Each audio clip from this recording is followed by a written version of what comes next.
Welcome back, everybody, to the Voices for Blogging podcast, where we have faces for radio and voices for blogging. You can find us on the Podbean app, Apple Podcasts, or anywhere else you find your podcasts, and our Instagram page, at Voices for Blogging.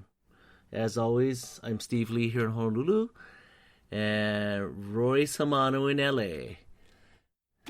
What's up? How's it going, Royce? We have a guest today, don't we? We have a guest today. It's a three-timer guest. We got to give him the three-timer jacket. Ken Yeh. Nice, but glad to be back. It's just like Saturday Night Live, except way more prestigious. Ken's like our lucky charm. Now he's 2 for 2. You know, we were joking in that second show that after we had our conversation, Eth would kind of wake up and run. Royce calls it the Ken effect. Whenever I go on this podcast, the price of Ethereum at least goes up 20 to 30%. Yeah. You know, on a typical appearance on the show. Sometimes more. We're gonna spend some time talking about that a lot today, since Royce and I have been talking off mic that we kind of feel like Ethereum is about to break out. That it's kind of built a pretty good base here, right about this 3,000 level for this last week or so. And it kind of seems ready to kind of pop a little bit. What do you think, Ken? Yeah, no, I'm with you guys on this. I'm with Royce on this. We talk about it, extensively, actually. And it has a lot to do with EIP 1559, which was implemented in the last hard fork, the London hard fork back in earlier this month. And I think, for those who don't know what the hard fork was about, it included several improvements. EIPs are what they call Ethereum improvement protocols. And one of them was number 1559, which basically burned the base rate. It burns Ethereum. So effectively, the emission or the inflation rate of Ethereum dropped because the rewards that were given out to the miners have, I think, after about 2 or 3 weeks now, more than a third of it now is being burnt. So effectively, the inflation rate of Ethereum dropped by 33% after the EIP was implemented. So essentially, that kind of takes some of the supply out of the market, out of circulation. Essentially, so what we're talking about. Essentially. I mean, I think what people on the that I've read talk about. I don't know who was that came up with this term, but the triple halving. The triple halving, that the halving event, which happens for Bitcoin every 4 years, there's kind of a similar event for Ethereum, but like tripled. And the first one occurred earlier or late last year in December when Ethereum launched the phase 0 of Ethereum 2.0. And what that did was effectively it allowed people to start staking their Ethereum in a 2.0 contract, where it basically takes that Ethereum out of circulation and puts it, allows you to earn some interest on it or earn some yield on it, or mine with it through the proof of stake protocol that was created back in, that was launched in December. So I think there's like several million Ethereum now deposited into that 2.0 contract. And effectively, that's basically taking Ethereum out of circulation, and right. In a way, that's kind of like it's reducing emission, right? Because Ethereum's getting locked away into this contract. And then soon after that, 8 months after that, there was this EIP 1559, which again is removing Ethereum from circulation. And I think the one that's coming up at the end of the year, the Great Migration, they're calling it, the Great Merge, at the end of the year, that's going to remove even more. Well, that's going to reduce the inflation of Ethereum dramatically. In fact, that one's probably going to be the one that has the most impact on Ethereum's emission. It's going to drop it from, I think I don't know what it is right now. Like before 1559, I think it was like 4 or 5%, and it's going to drop it down to like 1%. It depends on how much participation there is, but they're talking about like 1% or less than 1% inflation emission after that is implemented. So Ken, here's the more important question: when Moon? No, good question. Good question. I mean, I think people are starting to realize that Ethereum is no longer just snail, right? Because for about 5 years, they've been talking about Ethereum doing something. This 2.0 thing has been talked about since before, right around the ICO. I mean, when they first did the genesis of Ethereum 1, they were talking about 2.0 already. And that was 2015, and so for a long, long time, nothing happened. Nothing, they were talking about this great new, version of Ethereum, and nothing happened. There's Casper, there's, different approaches to doing this proof of stake, and nothing happened. And then suddenly, everything's happening all at once. Yeah, I mean, they've been talking about proof of stake. They've been talking about sharding. They've been talking about roll-ups, at least that I can remember since like 2016. Yeah. Yes. Yeah. I mean, they were discussing that stuff even before that, probably, because I've been following them for quite some time, and I was hearing about the great promise of all these throughput increases and all these great new advancements, and it's just been so slow for so many years. And then, like I said, this year, like this past 12 months, like a bunch of stuff got added to Ethereum, right? And a bunch more stuff's coming up at the end of the year. Hopefully at the end of the year, maybe early next year. But the point is, like, things are moving. And all the people that were, like, betting against Ethereum because Ethereum wasn't adding anything, wasn't, improving anything, wasn't, making the changes, it wasn't evolving. Now they're looking at it and going, wait a minute, maybe they are able to execute. Maybe they are able to get things done, right? And I think that investment thesis is changing. I mean, to their credit too, I think that Ethereum as a platform has gotten a lot better since back in the day, right? I think back when CryptoKitties and the ICOs, that really slowed the chain down quite a bit. But even with a lot of usage today with NFTs and the DEXs and DeFi, the blockchain hasn't really gotten that congested like it did in 2017, at least to me. I agree. When they did those ICOs, I mean, the amount of time it took for those transactions to get through were like hours. There would be hours, sometimes days of congestion, right? Yeah. Days where you couldn't use the network, or you had to pay an enormous price to use it. And now, sure, DeFi is taken off, and there's a lot more use cases with NFTs and all these new great products that are coming out on Ethereum. But the point is, like, it's still usable, and you don't have to wait hours for things to happen. On top of that usage and some of that supply coming offline, the other thing that Royce and I talked about in our last episode is when you look at the DeFi market, there's so much less money levered right now in the last couple months. It went from a high of 98, I think it was like 98 mil or something. It was a crazy amount of money, 90 million or something like that, to down to being to be like 53 in July. And all the while, the cryptos have been rallying. And I kind of make that akin to when you watch the stock market and you look at the options market, or you look at the VIX. When the VIX is too low at some point in time, it kind of represents some complacency in the market. I make that akin to when you look at the DeFi market. If we look at what the highs were in May, that might be our signal at some point in time where too much froth is in the system, and maybe that might be a time to kind of cash in some chips. But right now, with crypto going up, whether it be Bitcoin, Ethereum, or Litecoin, all of them are rallying while DeFi is decreasing. So less levered money potentially chasing some of these investments, it almost feels like it's stronger hands holding some of these coins right now. Yeah, I think the China, crackdown on mining, I think was the instigator for a lot of deleveraging. That scare, the regulatory, the China scare, that really got rid of. In a way, it was actually kind of good. It got rid of all that leverage because people were either wiped out or got scared away, and they decided even to go short.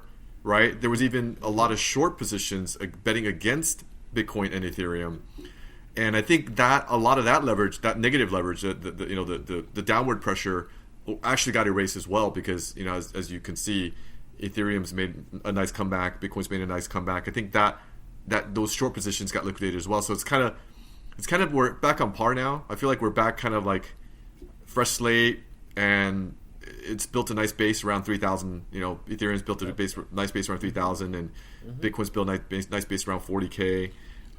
So it's very healthy, actually.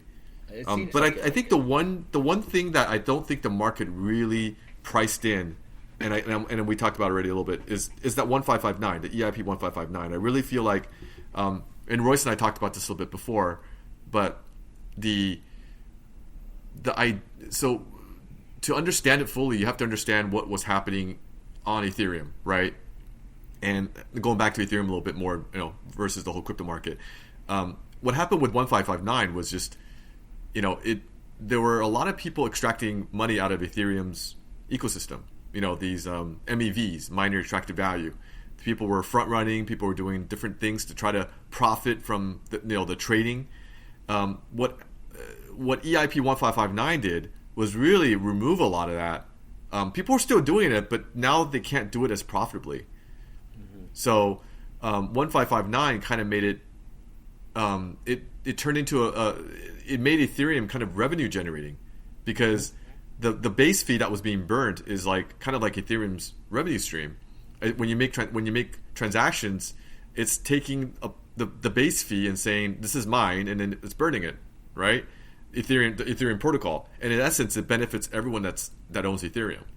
So so when you take away all that sell pressure, which is because that money would have gone into the hands of a lot of these, bots, or these, arbitrage, people doing arbitrage, people just sucking money out of Ethereum.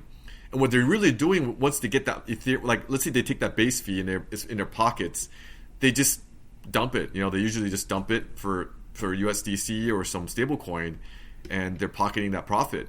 And why not, right? Because it's free money for them. They're just taking it and selling Ethereum. So that's just constant sell pressure going back into the ecosystem. What EIP 1559 did was remove all that pressure, for all the selling pressure, and look what happened to the price, right? And so yeah, Royce. I mean, we talk about this a lot, right, Royce? Yeah, we talk about it a lot. But I was just about to say that those dirty miners. Well, it's not so much just the miners; it's the mining pools, and it's those the bots that are just extracting value, but now they can't. A lot of times there will be no gas spent, because all they're doing there's you'll see a transaction with zero gas in it, because their mining pools are just kind of manipulating the system so that they can get these transactions through without paying any gas. Because they own that, because they own enough hash power to be able to do it. Grease the hands of the miners. Yeah, exactly. And now they can't do that. Now, in order for them to get that transaction through, they have to at least pay the base rate, right? So at least some portion of that profit is now burnt, and not in the hands of these profiteers that are just dumping the Ethereum they're getting and lowering the price, right? Yep. I mean, how much has been burnt so far? I want to say I can tell you right now. I want to say it's in the tens of millions, probably more. 66,777 ETH. How much is that in US dollars? Gosh, what's that, 1.8 million, I think? Is that? No, more than that. I think it's 1.8 million. I think it's more than that. Maybe is it's it 18 million?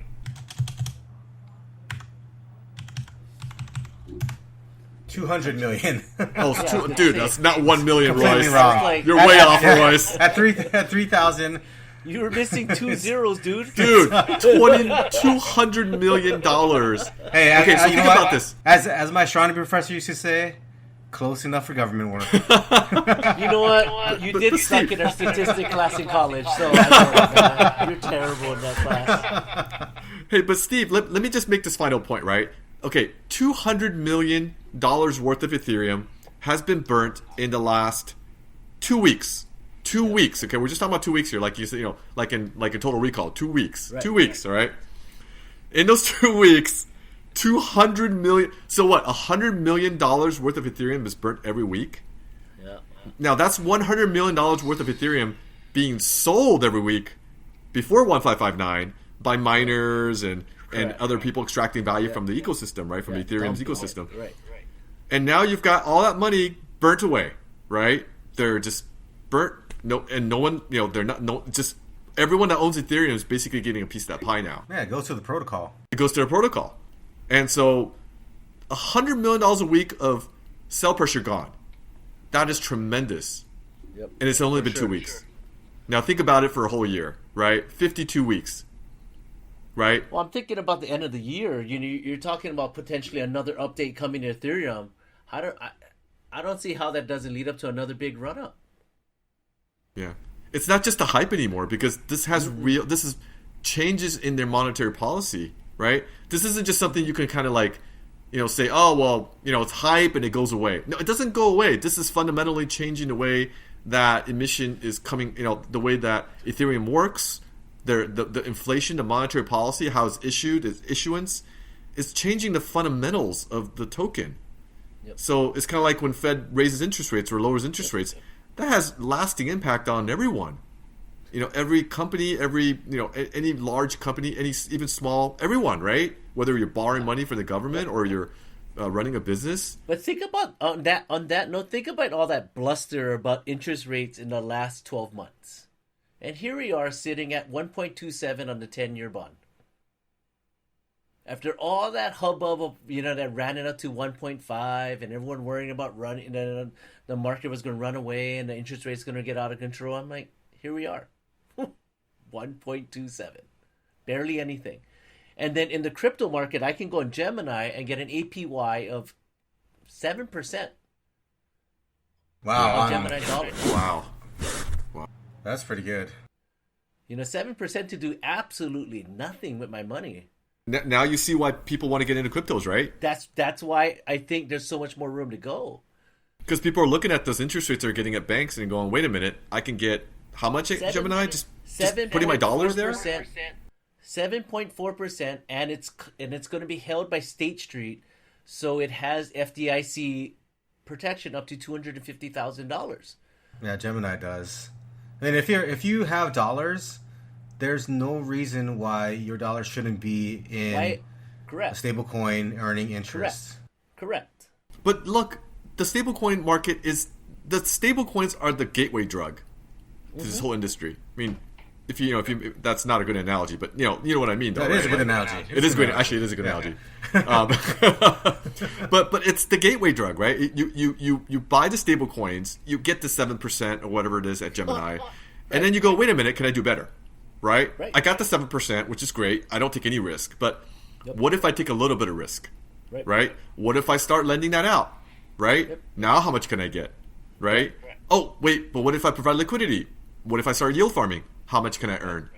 So, I mean, the fact that they can pay you 7.4%, that tells you how much liquidity is out there or how much opportunity is out there to make on the loan side. Yeah, because if someone can take your dollars and pay you 7% for it, they must be they're making they're probably making 10, 20, 30% on that 7% they're buying from you. They're fivefold on that 7%. Yeah, because they have a way to and so you're right. You're absolutely right. And Royce is right too. Like if why would you be putting anything in dollars today? Why would you want to own dollars when you can earn? Why would it be sitting in your bank account as a savings account? Especially if you can transfer to something that has the same protections of your bank account. Yeah, the killer thing there is that the money that the bank makes off of your money when you deposit it there and they're earning interest on it, instead of that going to the bank, that's mostly going to you now instead. Yep. And that's the big draw of DeFi and earning yield. You cut out the middleman. Yep. Now, on that same note, can you guys explain the risks of running your own DeFi loan or getting involved with providing, cash or stable coins for DeFi, like how, Royce, you do your farming and all that stuff? Can you guys explain to the audience kind of how that works? If you want to get beyond that 7.4%, how do you make more money on it without necessarily buying more crypto? Well, I think in general, there's a general risk of investing in these DeFi platforms, and that's the smart contract risk. There's always a risk of hacks, your money getting stolen. So that's one of the bigger risks, I think. But outside of that, if you're talking about like higher yield opportunities, typically that does mean higher risk. So like Ken was talking about, when you're providing liquidity, you're providing a pair of tokens basically, and based on people buying or selling at a token, you're going to go up in value on one side of the token but go down in value on the other side of the token. So like you can get some loss that way, or the market could tank and you lose a ton that way too. So it's definitely a risk reward kind of thing. Typically the higher yield, like there's some yields that are 6,000, 666,000, but for the amount of risk you're gonna take on, it's the risk you take on is great on some of these things. So you have to really be careful. Can you lose more than you put in? No, I think it's just the different types of risks, right? I mean, like if you're in traditional finance, when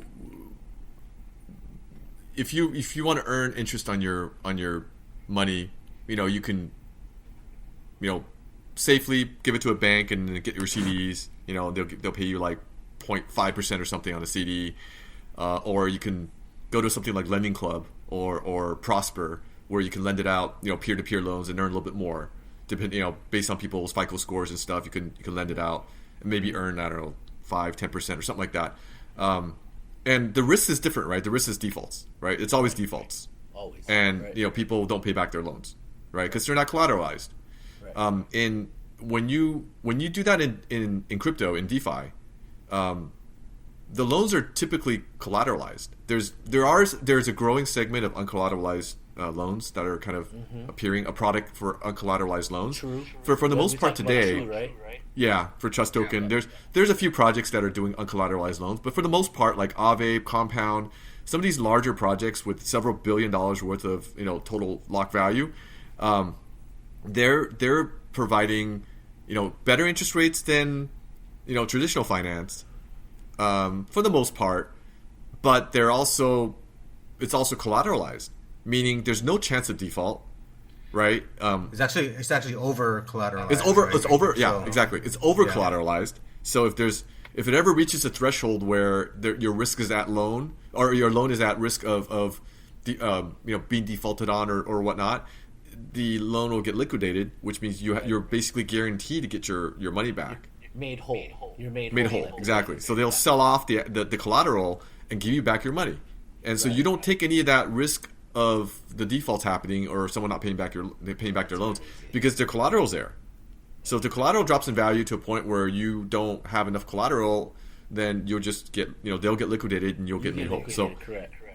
So that's the great part about DeFi, and that's why a lot of people want to get, because they get better rates and they get more of a guarantee that they're going to get their money back, and it's usually not locked long term, so you can do it. Like if you go to Prosper, it's usually a 3-year loan, or Lending Club, like it's 1 to 3 years, sometimes 5-year loans. So you don't see your money for for a long time. In DeFi, you pretty much can take it out the next minute.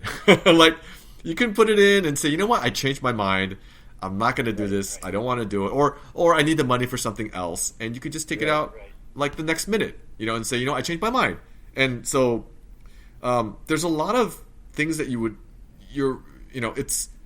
there's different types of risk, kind of like the stuff Royce talked about, which is the smart contract, the being buggy, or hacks, or rug pulls, or something like that. But there's also kind of a really nice benefits to doing these type of loans in DeFi.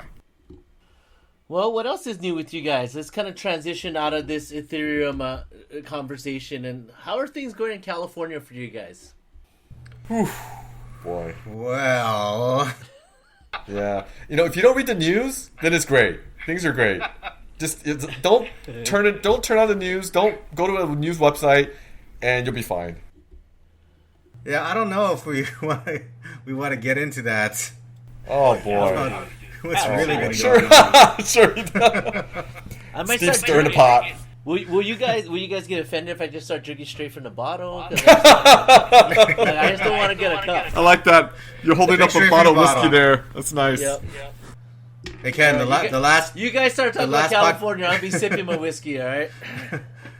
the last podcast we did, Ken, he didn't have a shirt on.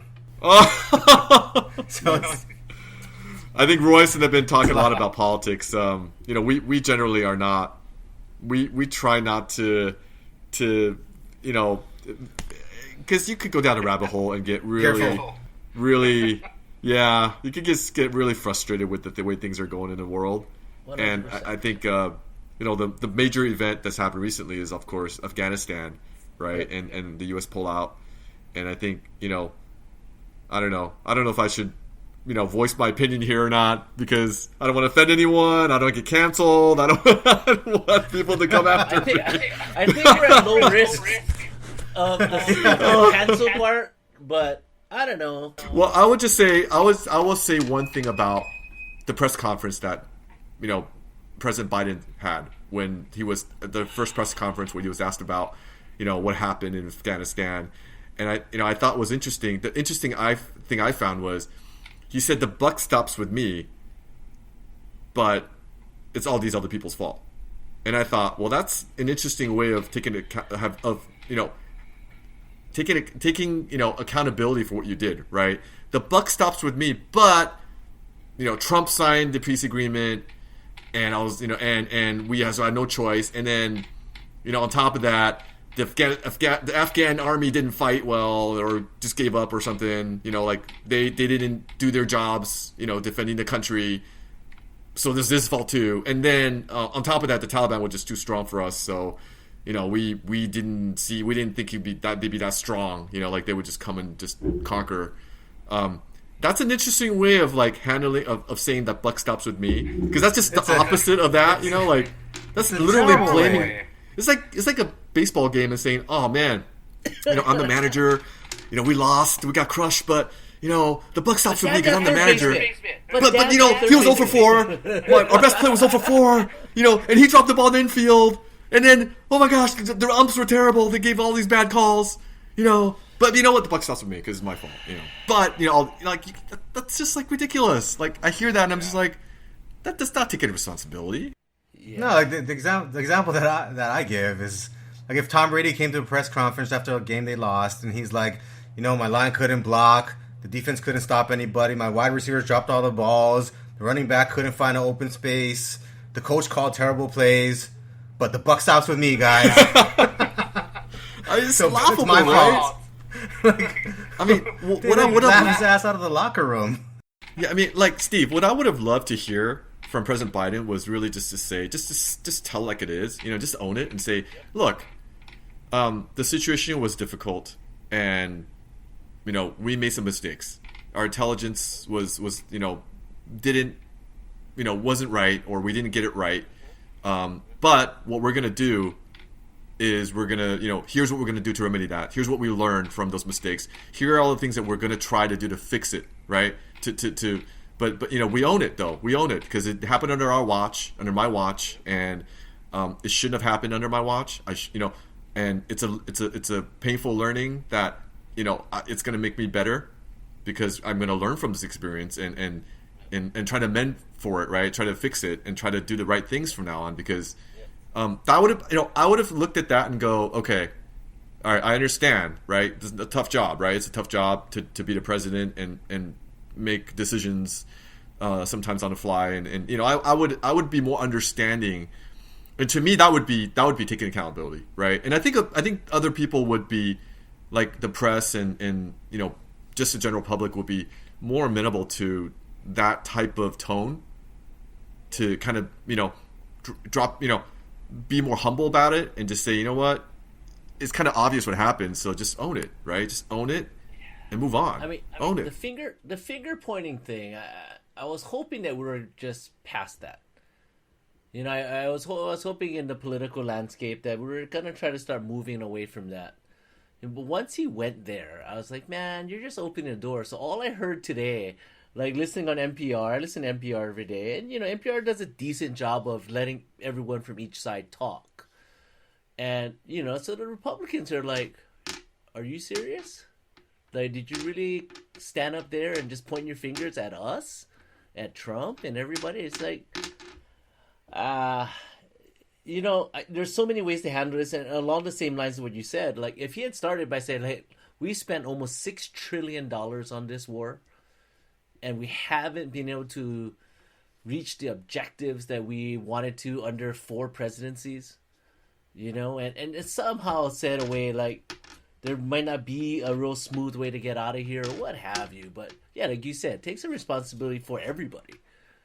That this just didn't work out the way we hoped it was, and 20 years later, we're exiting, and he's the president. If there's something he didn't like about what the previous administrations did, he could change it. He could go out and say, you know what, I don't like like this peace agreement. I don't, or have a different plan for the pullout, right? Like I want a different date. I want to have more troops there to make sure that we have a good pullout. Did you just say have a different plan for the pullout?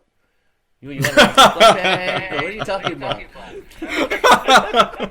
All right, let's keep this PG, all right, guys? I definitely think Biden needs a better PR guy. Like that speech was terrible. Oh, really bad speech, for right? sure. Whoever wrote that speech should be fired. It was the worst thing you could do. And one of the other bad things that he mentioned, that Ken, you kind of mentioned too, is that he blamed the Afghans. Yeah, you can't do that. Why would you do that? Like those are allies. Those are the people that we're working with, and we've been working with for so many years, right? I don't think anyone's really. I mean, we could debate whether or not it was right to pull out or take our troops out, right? That's debatable. But what's not debatable is the execution of this evacuation is horrendous. It wasn't great. So like I want to make another point though. Actually, is that we've been saying a lot that we've been spending 20 years here. We haven't accomplished what we wanted to. We don't even really know what we wanted to accomplish here. Yeah. But what if the 20 years that we spent there? Well, let me actually take that back a little bit. So, I think in general, humans, we are very reactionary as a species, right? We praise the firefighters that go in and put out the fire, but we don't do anything about the people that actually prevent fires, right, from even happening in the first place. And what if by us being in Afghanistan for the last 20 years, we prevented terrorists from organizing and planning additional attacks against America? Wouldn't you consider that a success? And so now if we pull out of Afghanistan and that leads to terror attacks in America down the road, to me, that's a huge failure. I mean, that's going to be the question, right? Let's say there is another big attack on our soil. One of the pundits will be saying, like, will this have happened if we were still in Afghanistan? Yes. I don't know, right? There's no... Yeah, I mean, they'll say... I don't know what the right answer is, but I know they'll say that. I know that's the question, yeah. Yeah, they'll bring the question up. So... Yeah, Matt, when I heard Biden's speech, the first word that came to mind was arrogance. I just felt like it was kind of arrogant. Like, I know more than you. I'm in charge. It wasn't, considering what happened, I don't think that was the right tone, right? Mm-hmm. You should be empathetic to what happened and especially to our allies, especially to people who are suffering, right? And that's not what I heard. I would have liked to hear it. I would have liked to hear some empathy, right? But that's like the word that came to mind was arrogance. Defiance and arrogance, and you guys don't know as much as I do. I know what's going on. I'm in charge. And it's just like, yeah, and that bled into the execution of the plan too, because we did not even communicate with any of our allies, and we left them scrambling to figure out like how they're going to get their people out, right? And if you look at the reports out of like Germany and the UK now, like they're basically saying like, hey, we need to evaluate our relationship with the U.S. because obviously, we thought we were in this together, and the U.S. made a unilateral decision to get out without even consulting us or even telling us. Yeah. That's awful. Yeah. I've never heard all the media, like CNN, Fox, USA Today, US News, NPR, Like they all agree on this. Like, that's never happened. I can't remember the last time So I that has guess happened. he unified the nation in a way that he did. was going to. Yeah. So he It's so funny. I accomplished was showing one thing in his campaign. I'm going to unify the country. unified the nation. Against He unified me? the press at least. It was Against universal. The press all, like every single one of them had the same reaction to what happened. And like it was funny, like comparing the headlines to these different, like I was showing Royce these different headlines, all pretty much saying the same thing. And I'm like, are you sure? Am I reading? Is this right? Is this really CNN?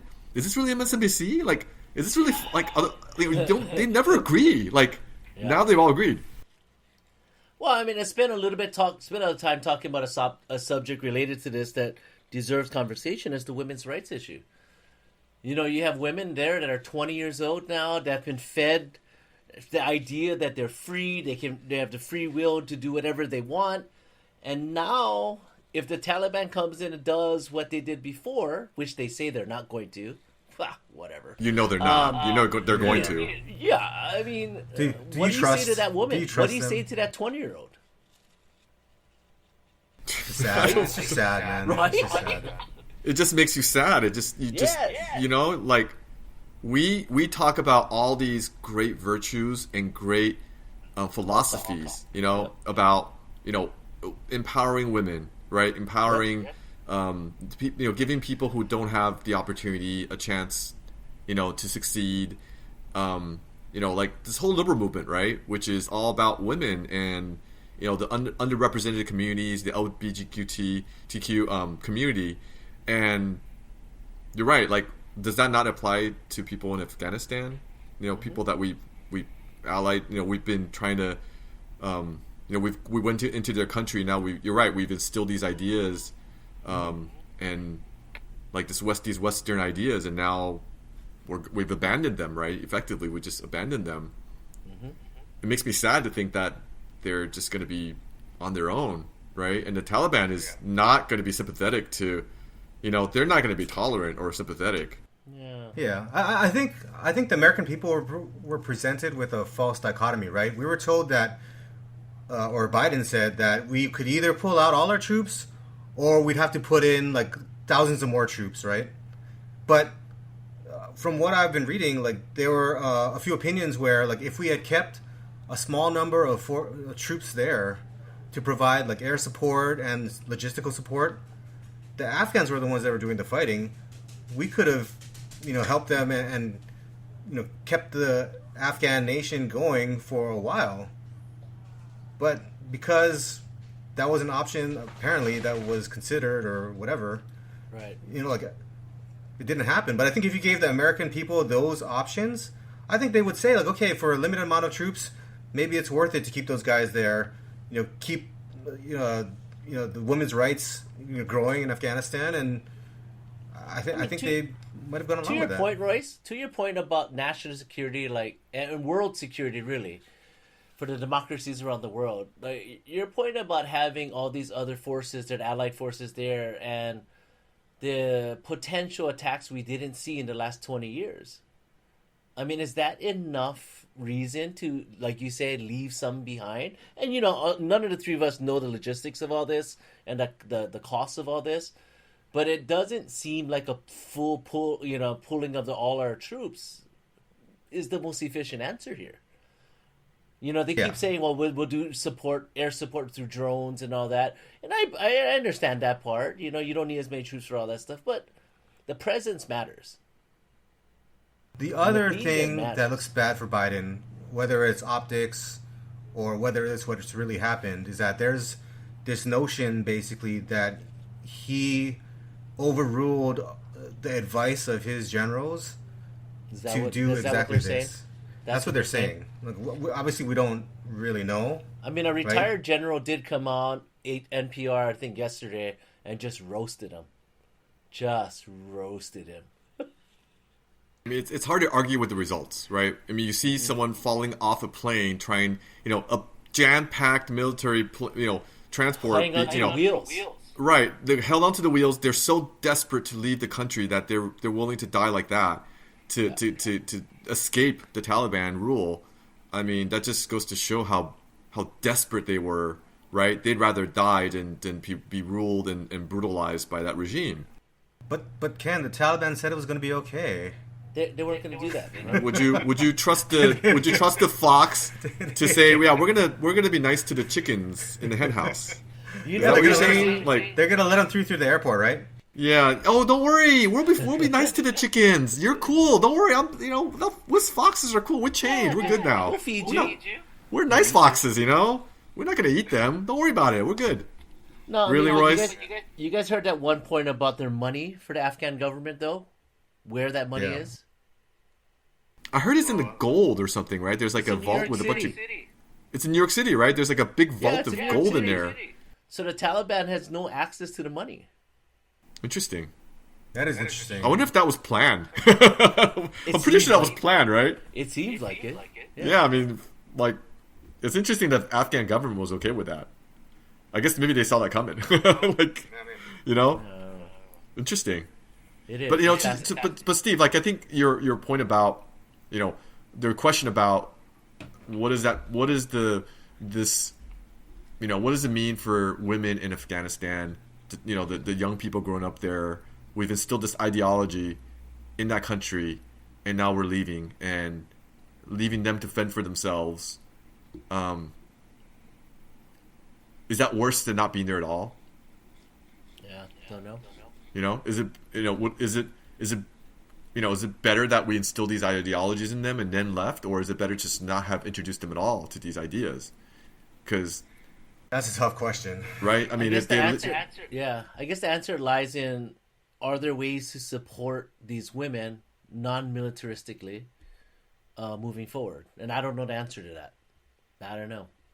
it makes me pretty sad. to- I mean, it sounds makes me pretty really sad to think about. It sounds really I sad. mean, it's so heartbreaking to Yeah. hear about these young women. I saw on Twitter just some of the women tweeting about putting posting videos talking about how sad, how just in anguish they are over the situation and how scared and frightened they are and what's happening over there, and it just it's completely heartbreaking, right?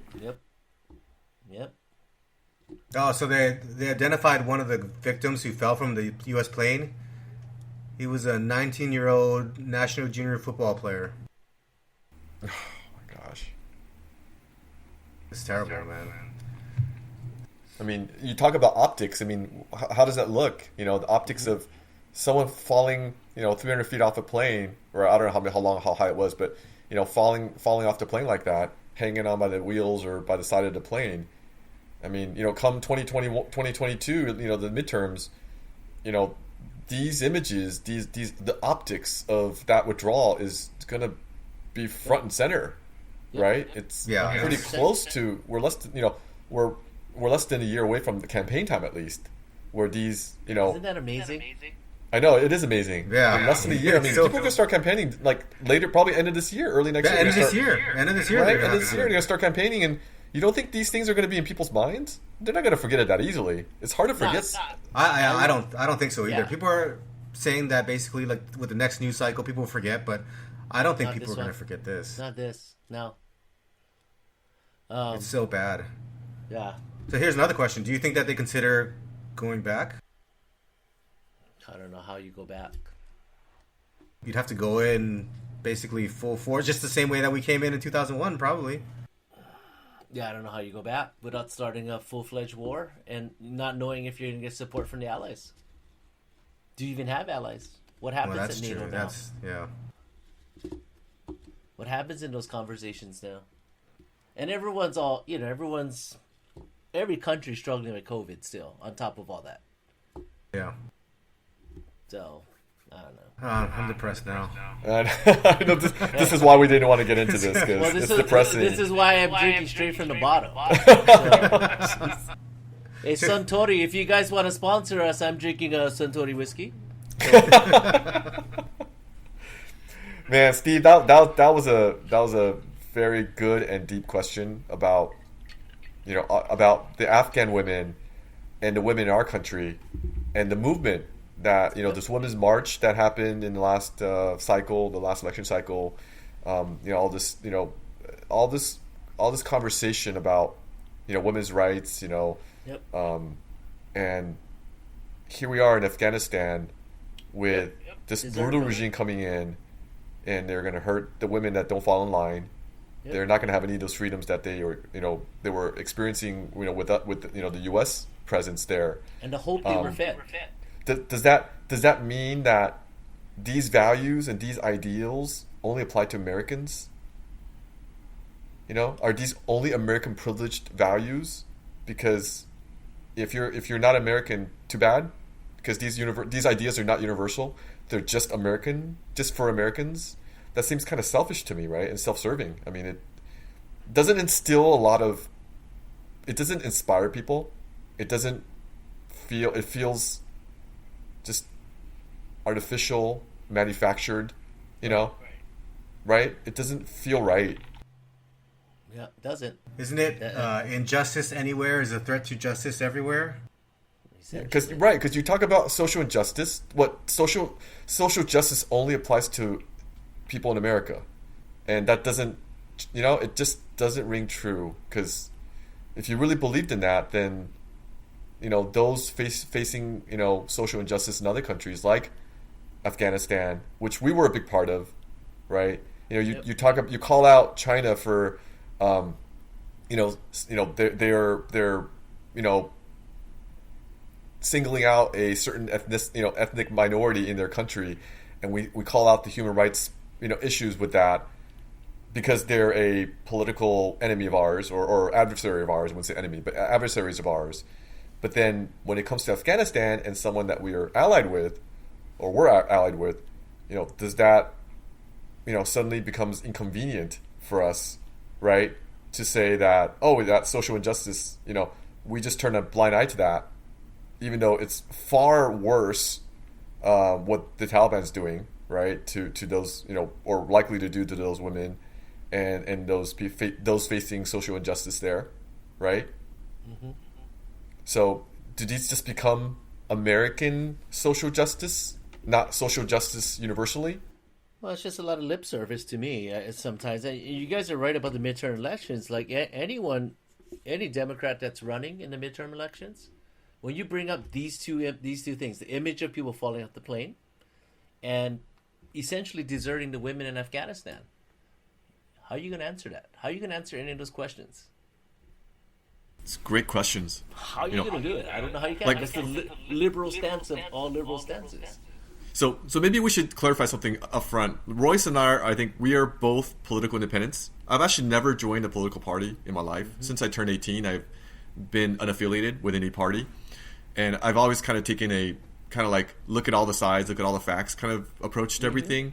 I don't have an ideology or a very specific way of, I don't have a party that I'm loyal to. There's no sense of loyal party for me, at least. Mm-hmm. And I suspect Royce is similar.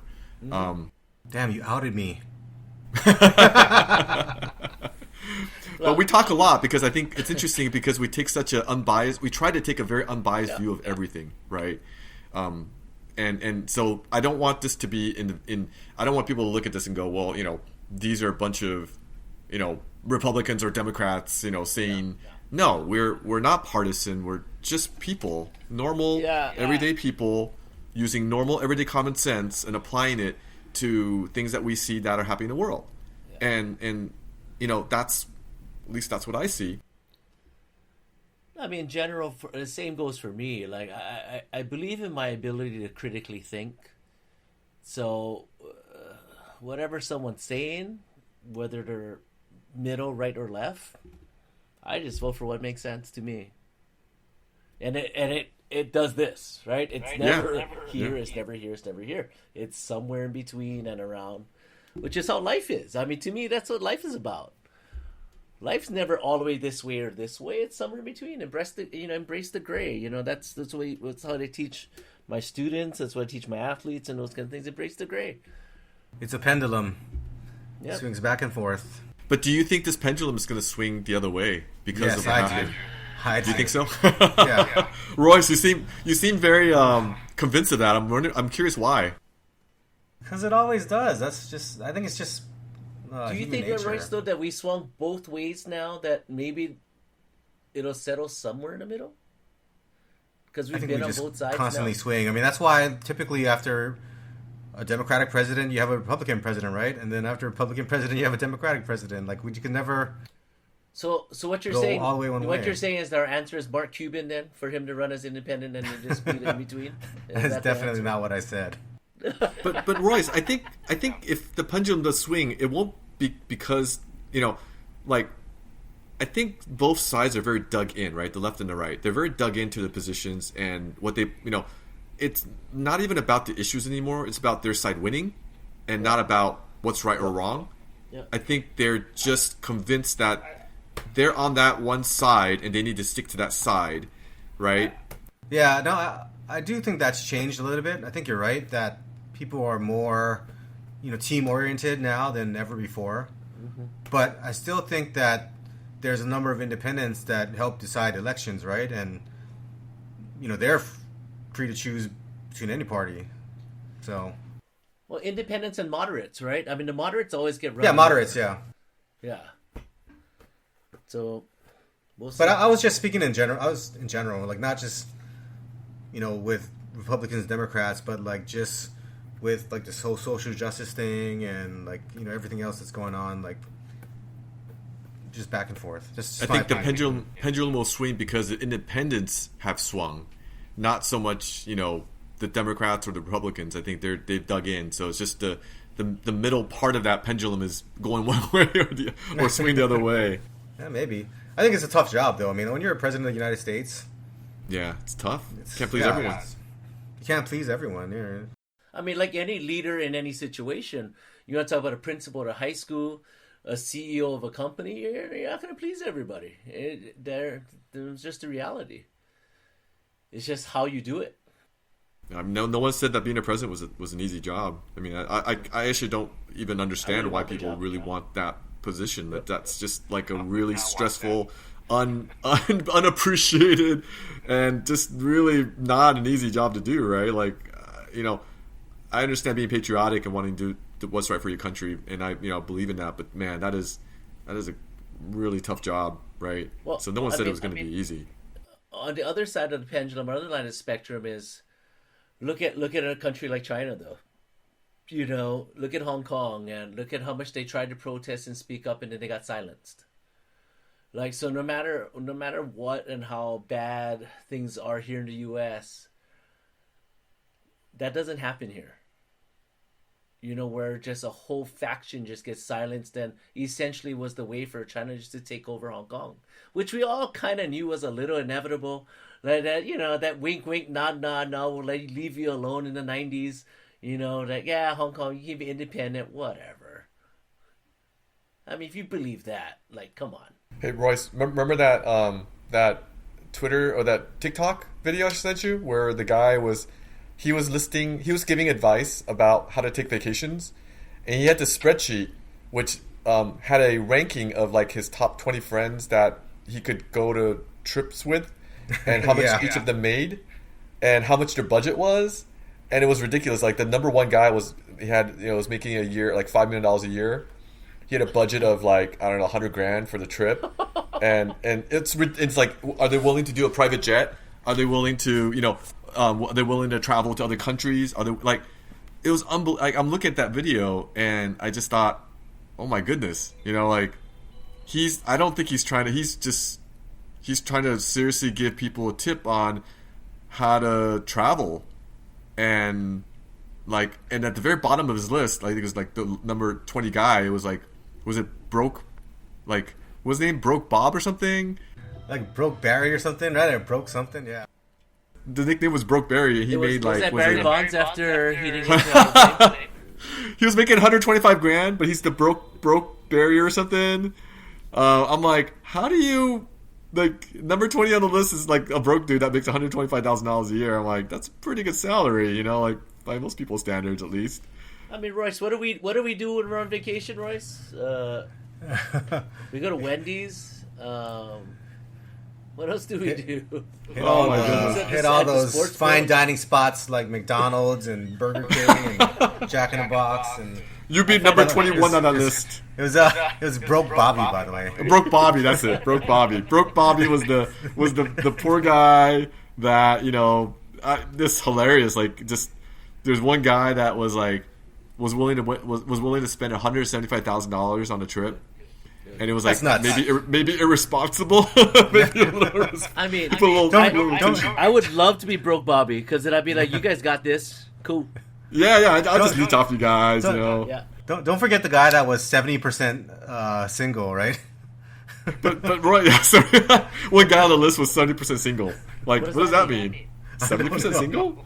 He had the measure of status on there, like they were married, single, and then one guy was like 70% single. Like, so like 2 days out of the week he has a girlfriend. Oh, I guess. Yeah, it's pretty wild. I think to Royce's point, you know, in the 1940s, no one would be compiling a list like that, right? Whereas today, you know, some guy on TikTok could be doing that. The complacency, for sure, is definitely in American society and culture. Well, the income inequality too, right? Because you know, in the 1940s, people were struggling for the most part. I mean, of course, there was always going to be rich people and poor people, but here, I think, you know, there's just it's gotten worse. The income inequality in this country is really a problem. It's a real problem. It is. I don't think higher taxes necessarily solves it. You know, it's not even about how much you make; it's about how much you have, right? So I think people like Bernie Sanders and Elizabeth Warren, they're talking about doing wealth taxes, and even then, I don't think that really solves the problem. I mean, I really think, and I worked with a lot of high school, college, young adult ages, and I'm always blown away. And I know I was very fortunate to grow up in an entrepreneurial environment and have you know, an aunt that's a CPA and all these kind of things, so I could learn a lot of things about finance growing up, and I understand it. But I'm still blown away at how little people a lot of youth in their teens and early 20s just don't understand their finances. They just don't get it, and they don't know how to make it work. And part of it is they haven't been taught. And, you know, I really think some of the solution of what we're talking about here is it has to come in education. Like, it should be a prerequisite in college and in high school to have classes that are about your finances and how to make it go. Not an elective, a requirement. Yeah. I think a lot of it starts at home. Like, you know, just a little bit story, you know, from my background. And, you know, like, my mom was a house mom. My dad, I think, you know, his job didn't pay very much. You know, I think he was making $17,000 a year back in the 80s. You know, eventually he made more over time, but he wasn't making very much. So we're a single income family. My mom didn't work. My dad didn't make very much. And I always thought, like, you know, growing up, I wanted toys. I wanted an allowance, but I never got any of that, right? I have two older brothers. So, like, it's interesting because, like, I would see my mom not want to spend any money on anything. You know, very extreme. Frugality to the extreme, right? And when you're a kid, you want, like, you don't even want to spend that much. You just want little things, right? A little toy, a little something, right? Nicer clothes, or, you know, some clothes that you like. But it's like I was always kind of bitter about not getting the things that you know, just even little things, just little toys for Christmas, things that were just very normal, didn't seem excessive, you know. But then as I got older, I looked at my mom very differently, and I thought, well, her job was a house mom. She didn't make an income, but her way of making money was every penny she saved became income, you know, because it's $1 she didn't have to spend, that became $1 that she earned. And so I could understand if you're trying to, you know, if you look at income that way, then you don't want to spend any money. Like, every dollar she saved is a dollar she made. Even though my dad didn't make a lot of money, she made she spent almost nothing on anything except, you know, anything extra. And so, you know, I understood as I grew up, like, oh, she was just doing her job and she did it really well, right? Because she didn't want to spend beyond what was absolutely necessary, because our budgets were tight. And that's the challenge too, right? Because then at the home, then you can't learn the growth side of money in that situation. And then you get locked into this mentality of, I'm just going to save my way to retirement. Well, saving doesn't get you anywhere in today's world. With no yield anywhere. Like, you think about the plans of retirement people have, the dreams of retirement. Oh, I'm just going to live off my retirement plan, and I'm just going to move all my money to fixed income. Well, there's no fixed income you move your money into. You have to stay invested in whatever you choose your investment to be, and the same thing's happening in your pension funds, even if you don't know it. I mean, they have to keep investing, and you replenish because life expectancy is higher, and there's nowhere else there's yield, so you got to keep making money. And I think our generation was fed. We were probably the last generation to be fed this. Oh, put the money into your 401k, and about 60, you're going to move into fixed income, and you'll be okay. No, that's not true. Yeah, it's not true. Yeah. And so because I know people our age that are looking at retirement 20 years from now or so, and be like, oh yeah, I'm just going to just pull our money out. I'm like, no, you're not. Like, don't do that. Like, that's not going to work. It's all about risk-adjusted returns now, right? Yep. And that's not really a concept that the older, like you said, the generation that came before us, they were savers. Didn't really understand. Yeah, because they were savers, because they had to be. Yeah, we didn't have that much money to go around. Right. Royce, you talked about going through some of your parents' old stuff.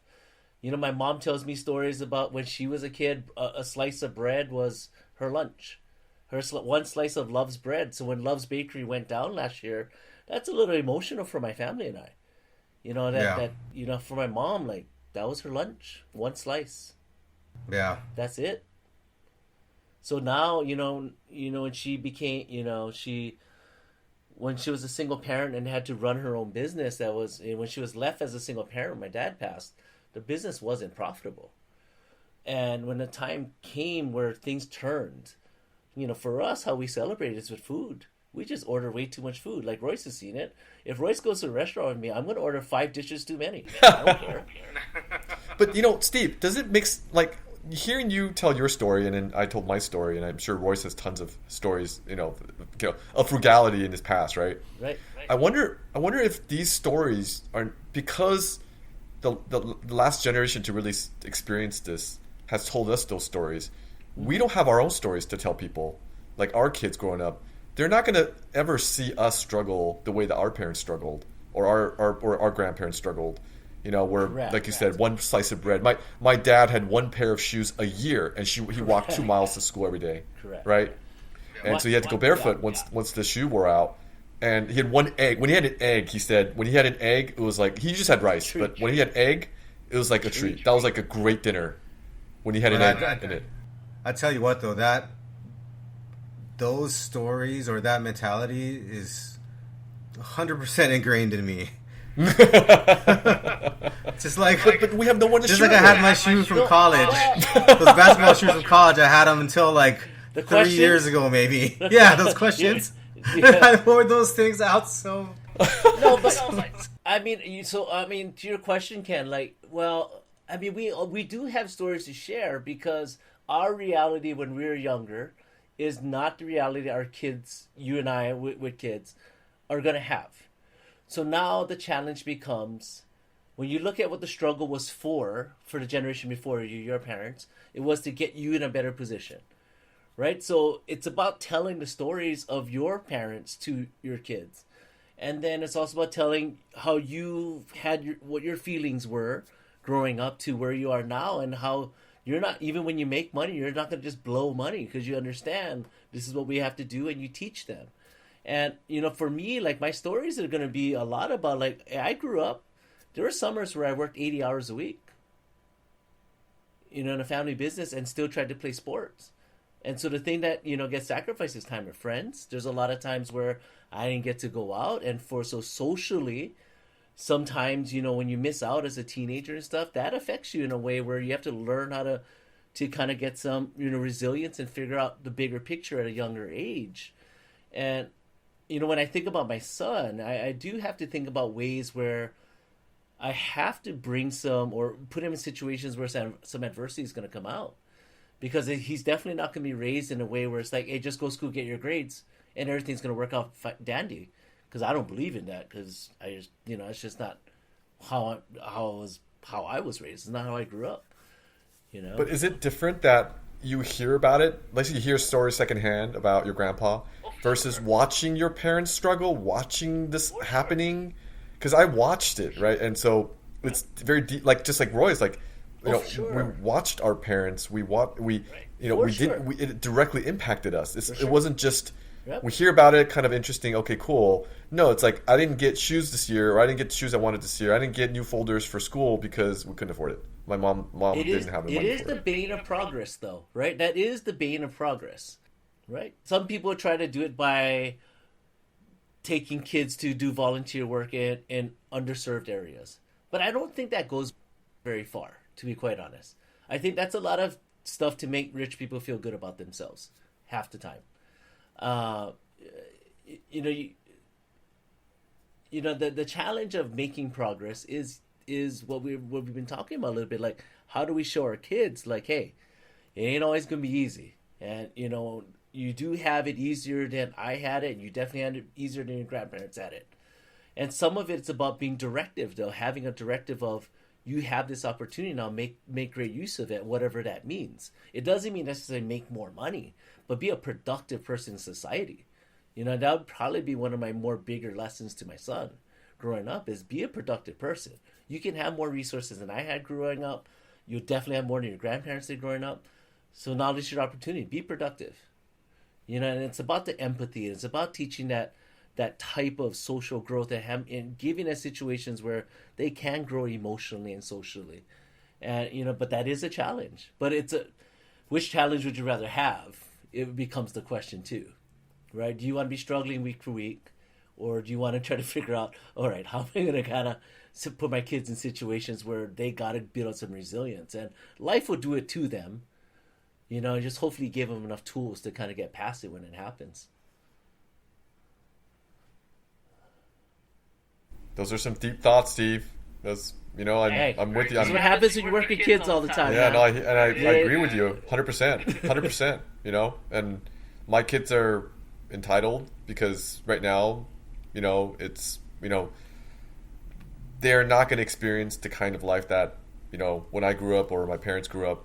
And so what will it be that will get them, like, what will test them, right? Mm-hmm.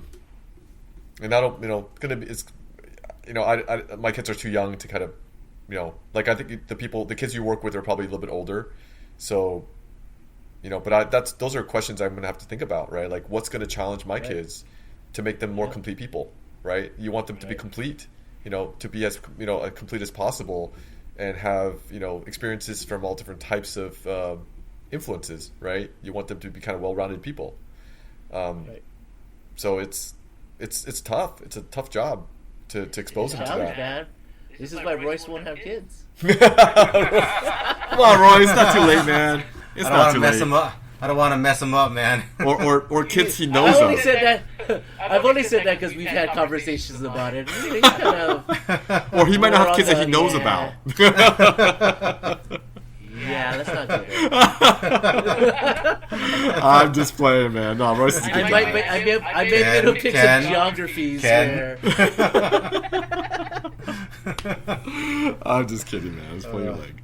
No, but it is. It's a challenging job, and and I know some of the parents of the kids I work with listen to the show, and I tell them, I said, it's not an easy job, and they've all in their own way done a great job with their kids. Who's going to be perfect? No one's going to be perfect with this, and I believe one of the biggest things that everyone can at least model for their kids is how to be a good worker and how to be empathetic. If you can kind of handle and drill in those two things, you're off to a pretty good start in raising a decent human being. But the rest is, hey, life comes in, and hopefully you taught them enough. So, Ken, you were saying that you kind of had a little limited time with us. Are we kind of up to your limit here? I think so, man. I think I'm at my limit here. But yeah, no, it's great to be back on the show and talking to you guys. And you're a three-timer, man. You're in a three-timers club. A three-timers club, all right, dude. Looking forward to number 4. Whenever, hey, when you guys need me back because you need a little bump in Ethereum's price or Bitcoin's price, you just give me a call, all right? I'll try to work my magic on the cryptos for you guys. Well, and for the record, at 8:15 Hawaii time, Ethereum on August 19th, Ethereum is at 32.86. Royce predicts. Royce told me that it's going to be 10K by the end of the year, so I'm going to hold him to it. I did not tell you that. I'm a little more conservative. That I think 5K is where we're going to be. Royce said 10K, so that's what I'm shooting for. 10K. I think 10K is in sight at the beginning of next year, though. 10K would be ridiculous. I don't know if my magic is that powerful, but I'm going to do my best. But if it is, you're going to be on here like at least 5 more times. Get us to 5K, Ken. That's all we next ask. time I'll be on the show. Next time I'm on the show, Ethereum will be 5K. All right, so you can bring me back when it's 5K. Okay. Will do. See you in about 2 weeks. Yeah.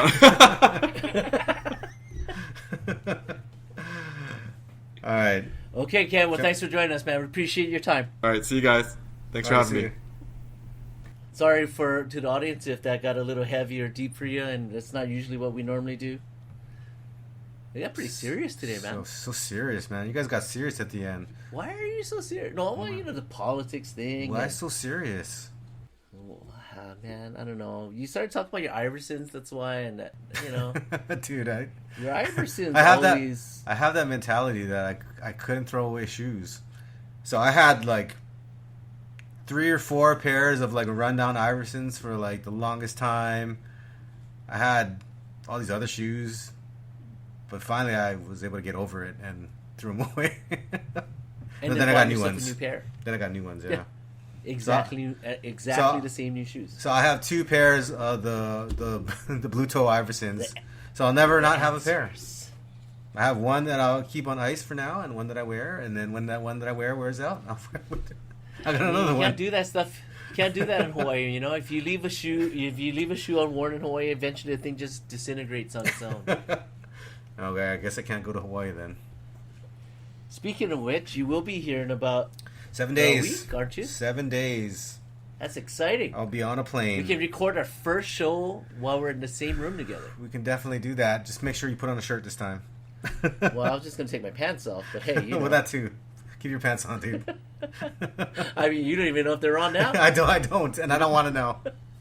They kind of smell like food. Not gonna lie, there was a point where I kind of thought, you know what, I had off these, man, because I was wearing them when I was cooking for my private cooking client today. Yeah. And all I smell is his lunch. That's not a bad thing necessarily. Yeah, I don't know. Yeah. Yeah. But it did cross my mind. It did. Not gonna lie. But any last thoughts, Royce, before we kind of wrap up this show? Nothing much. No, today's show was pretty deep, and I think I need to recover. I think so. I'm about to take a few more sips from the bottle, I think. Yeah. And again, we're not supporting alcoholism or providing financial advice on this show, by the way. But we're not supporting alcohol. Yeah. Something like that. We'll leave it at that. Are you talking about our Vegas trip in October right now? Or Anyway. I'm lost. I don't understand. Yeah. I don't understand anymore. Alrighty. All right, Royce. We'll see you later. Thank you, everybody, for listening. All right, thanks, guys.